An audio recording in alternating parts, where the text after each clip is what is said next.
Hi, this is Jeff with Northern Tail Sharpening. We are a Heiniger Service Center, and we've been a Heiniger Service Center for a long time. And in the summer of 2020, when the Opal was first introduced to the United States, we started getting complaints of it shutting down.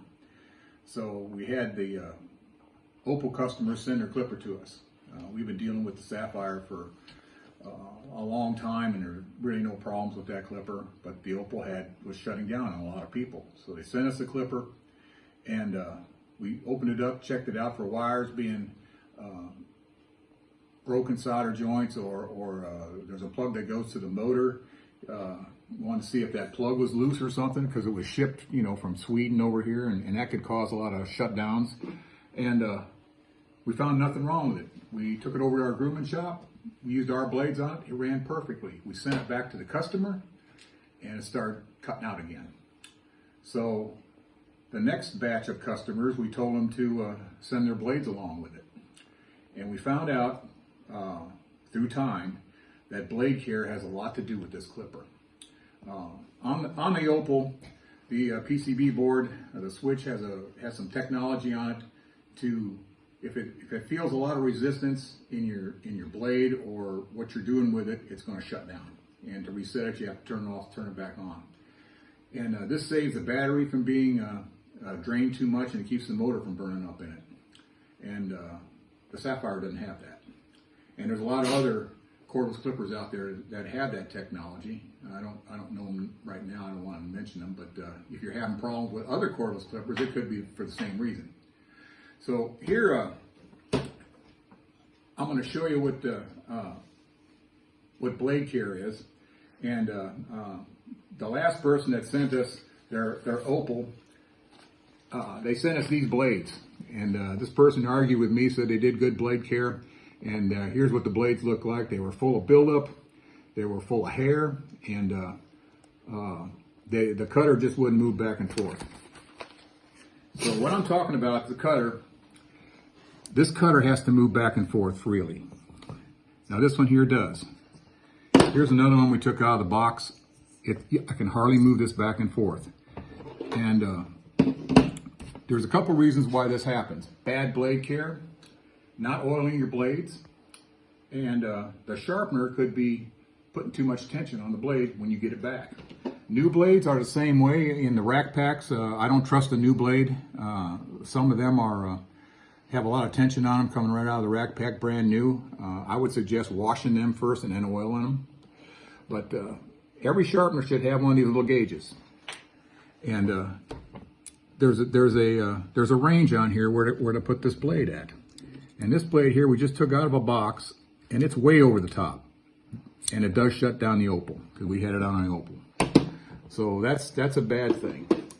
Now, how does these blades get tightened up if they're put into spec? Well, years ago, everybody was taught how to use blade oil. They don't use blade oil anymore. They teach you how to use coolant. And I'm going to use the Andis Coolant, because Andis is a great product. They give you a lot of information if you'll read it. And it says here, it cools, it disinfects, it lubricates, and it cleans. But it's not blade care in a can.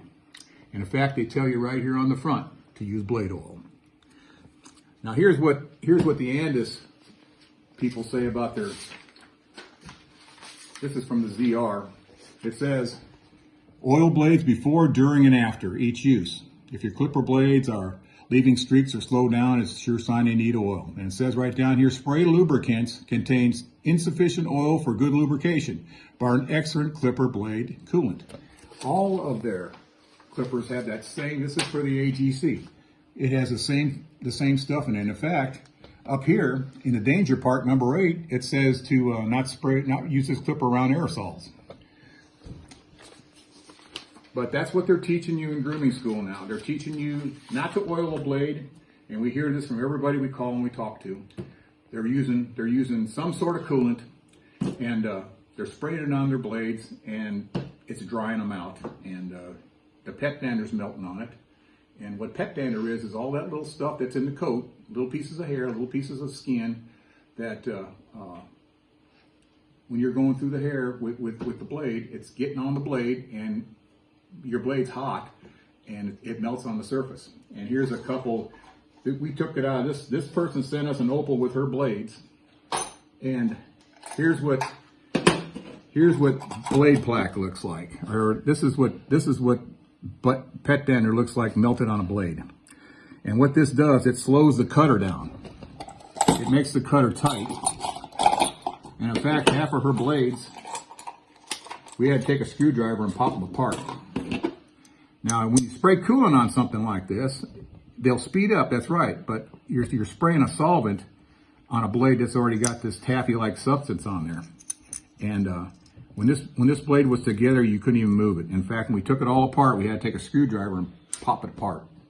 That's her blade care, and she says she was taught how to use coolant, and that's what she did the whole time. And she sprayed it on there on a running clipper because it made the blade speed up again. Well, on all coolants especially, I'm using Andis it's a great product, but in two different places on here, right here and right here, it tells you not to spray it on a running clipper. But people are doing that. And the MSDS for this, they're doing it for a reason, because it's a highly flammable liquid. You got ethyl alcohol being pushed out by hydrocarbon gas, and they use propane or they use butane. So you can set this on fire. On my website, back in the late 90s, I was shooting coolant on my AG2 clipper, and I started it on fire. Scared the living hell out of me. I dropped it into a trash can. I already had hair from I was scooping hair off my table like that, and I dropped it in that trash can, and that started on fire. Lucky I had a Coke there. I was pouring my Coke on it and set the fire off. But there's a picture of it on my website on the picture page of that clipper. And if that don't, want to change what you're doing, I don't, it can happen to anybody. I don't have heard of it happening to anybody else. But coolant is not blade care in a can, and the Andis clipper instructions tell you it's not blade care in a can. And the Heiniger, here's a sapphire, does the same thing. It's like verbatim. Blades should be oiled before, during, and after every use, and lubrication sprays are not sufficient oil for good lubrication. And here's the opal. Same thing, almost verbatim. Blades could be oiled before, during, and after every use. Now you're thinking to yourself, in order to have this clipper, I got to start doing blade care. Well, you should have been doing that a long time ago, for a couple of reasons. And one of them is, do you know how a blade cuts?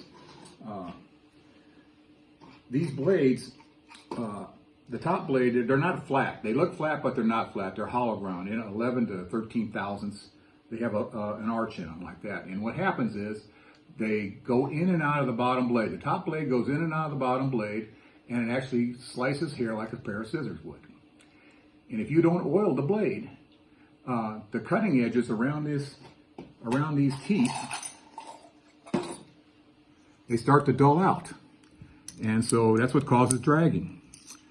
And you're trying to push that through the hair, and the resistance is going to if you're not doing really good blade care, the resistance is going to shut down the opal. So oiling your blades is going to prolong the life of them. If you're getting sharpened every month, that's sad.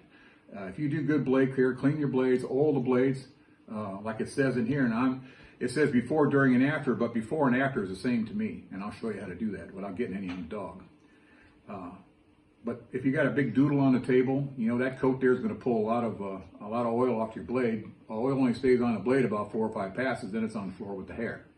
So you got to oil on these big dogs. You're grooming 9 square feet of hair, and the blade's going to get hot.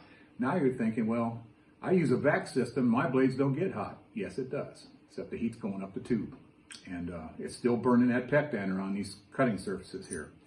So when you got bad blade care, and you're not oiling your blades, keeping them free flowing, but between that range of 2.5 to 3 pounds side pressure, that's what this cutter has on there when it's together.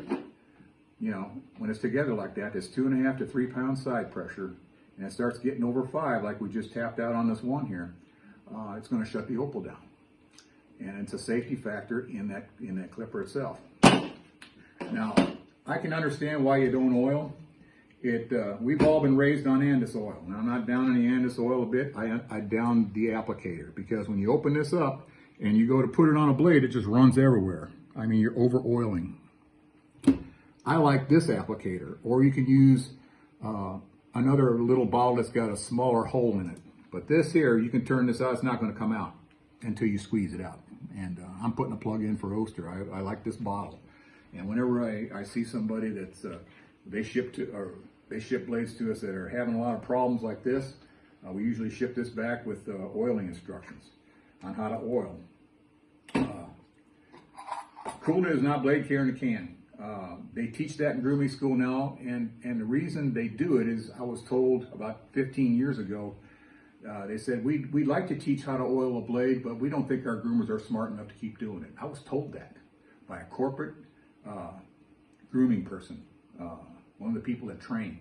And I said, yeah, they are. Give them an opportunity and they'll do it. You know, there's nobody in this business that wants to fail. They want to do the right thing. If you teach them the wrong thing, especially doing an unsafe act by spraying coolant on a running clipper, which can ignite it, or could possibly ignite it, you never know, that's an unsafe act. You got to wear the mask. All these coolant cans tell you all the safety gear. During the pandemic, people are wearing the mask now, but I didn't wear a mask when I was spraying that stuff, and I set my clipper on fire. I didn't wear a mask, and that stuff is a respiratory irritant. It says it right in the MSDS here. Most important symptoms in effect: acute deliberate inhalation of a concentrated vapor or mist can cause headaches. Prolonged repeated contact with eyes can cause mild irritation. If you think you've got allergies and you're sniffling all the time and you're shooting a can a week, that could be the problem. It's irritating your sinuses and stuff. So the best thing to do is get away from using coolant at all. The clipper instructions, all clipper instructions are tell you not to use it because it's not good for lubrication or anything. It will clean the oil off your blade. And it doesn't, when you're shooting coolant on it, that oil, if you've had any oil on there, will not stay on it. I use this. I use this stuff. It's just canned air for your computer. When you have it upright like this, you can blow air out of your blade. That'll help keep it cool too. But when you turn it upside down, it's the best blade coolant around. That's ice. It cools the blade all the way through. You put a drop of oil on it, and you're ready to go again. Sometimes you have to wait for that blade to heat back up again before you touch it on the dog. So we'll get rid of this stuff right here, and go to oiling a blade. The instructions say oil before, during, and after, but this is what I've done for 40 years. You can do this in the morning. The most important things to oil is this little ridge right here, because it's sliding back and forth under the spring, and one drop of oil right there. You can oil this, and you can oil this, and until you clean this blade in something like blade wash or an ultrasonic cleaner or anything, that oil that you put on the back rail will stay there all day because the hair is not going through and taking it off. But what I've done is I've got two blades. If I'm doing something, I've got two blades. I pull one off when it gets hot. I set it on a ceramic tile, or you can put it in a glass ashtray, and use the one I pick out of there that's already cool. And when I put this back on the clipper, before I snap it on, I'll put one drop of oil right there. That's all you need, because when you turn this clipper on and engage it, that oil will go across this whole cutting surface, and it'll keep this pet dander that's on these blades from sticking to it. And this is sad stuff right here. That taffy-like substance right there slows it down so much it's like putting the brakes on that cutter, and that's what's shutting down the Opal. Bad blade care. And it's easy to do. It just takes a lifestyle change. We're going to show you right now how to oil a blade. When you stick it on, you didn't see me when I did that, but there's a way of putting a blade on. I'll do that too. The instructions say turn it on and just slap it shut. But the problem with that is this little hook right here. This is the only clipper and the sapphire that I know of where when you open up this hinge, the latch goes up. The rest of them are down. And when you slap blades on any clipper, that hook is hitting right in the middle of the socket. This is called a socket if you didn't know. And it makes it hard for the blade to go on. Now, there are people have called us and said, hey, it's hard for me to get the blades on the Opal. Well, that's the reason why, and I'll show you a little trick to doing this. I've been doing this for 40 years. Turn the clipper on. Just you want to keep this down. Hold your finger right here, put it against the clipper, and release it. It's on. Or if you don't have long fingers, you can turn it over like this. Turn it on. You don't have to do this very many times a day. Hold it up with your thumb, press it against the clipper. It's on. That's just gonna, you don't have to do that, but that's gonna save your hinge and your latch. And we get clippers in here all the time. Andis clippers, wall clippers that have that broken latch, and that's from slapping blades on. Cleaning blades, you can do this really simple. I usually had a little bit of blade wash next to my table, and one of the things you want to get off of a blade, and this is for health reasons, is blade plaque. I don't know if you can see it on here. Can you see it? Okay, that stuff right there is holding viruses and bacteria. That's the stuff that if you're disinfecting your blade, that's the stuff that you want to get off. I had this stuff analyzed in the University of South Alabama when I was in Alabama, and I bartered some grooming for some analysis on this. They did gram stains on this stuff here, and it's full of bacteria. And I said, what about viruses like kennel cough and parvo and canine influenza and stuff like that? They said it'll live in there even better. So what I would do is in between dogs, you're only going to use 3 or 4 blades a day. And what I would do is I would just while the blade was together, just go like this in between in between that. Your blade wash is going to help disinfect that. And just set it for a minute on something and let it sit there. Phenolphenol is in all this stuff. It's in coolant. It's in blade wash, and it will disinfect, but it needs to be on there wet for a certain period of time. And it even tells you around the back of this can, if you're using coolant, it says it has to be on there at least 10 or 15 minutes wet in order for it to kill a virus. This stuff will kill household germs right away, but viruses are a lot tougher, and it has to sit on there wet. It's not a spray and go. It's not going to do anything. It'll kill household germs, but the stuff that you want to kill, it needs to be on there a little bit longer. So that's why I would just leave this on a towel, and next time I picked up the blade, I'd wipe it off and I'd go on with it. There are a couple blade washes you can get. H42 is about the best. I've used this stuff too. This is by Arturo. It's the same thing. It's got solvent in there to clean your blade. It's got some oil in it, and they call it paraffin. But this has been around since World War II, I think. I mean, this is great stuff. Barber's been using it forever, and it works really well. Put a little bit of it in a jar like I did and clean your blades. Maybe you'll have some time. You can clean your blades like this too. Just, you don't need to take it all apart. You can just do this and then flip it over.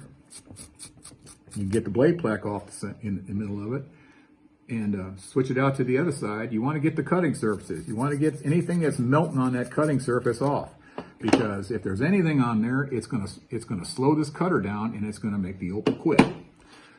So that's basically it.